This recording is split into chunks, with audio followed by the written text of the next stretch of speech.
Hi, I wanted to talk to you today about speaking with intention or communicating intentionally.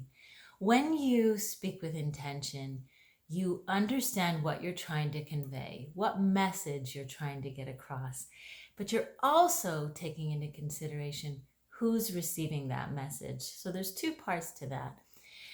Let me talk about how that plays out.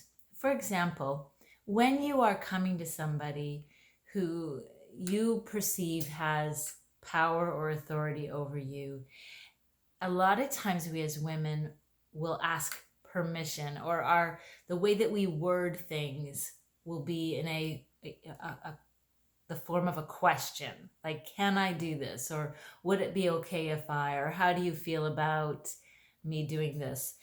And we set ourselves up for a yes or no answer, which makes it hard when we're asking for something that we believe is important to us, will benefit us and will benefit other people, maybe even the person that you're asking from. It makes it hard for us to then be intentional about doing those things, because that person has then potentially shut us down.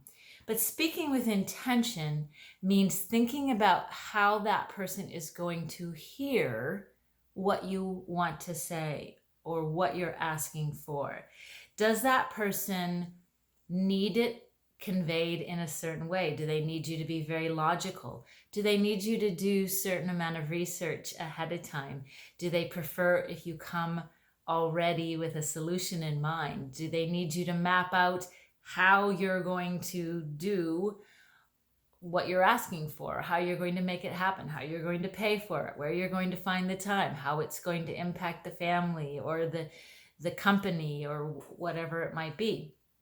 So when you take that person into consideration, you're thinking ahead of time about the best way to convey your message, the way you word it, the words that you use, the way in which you go about communicating that message. Are you standing? Are you sitting down? What's your posture going to be look like?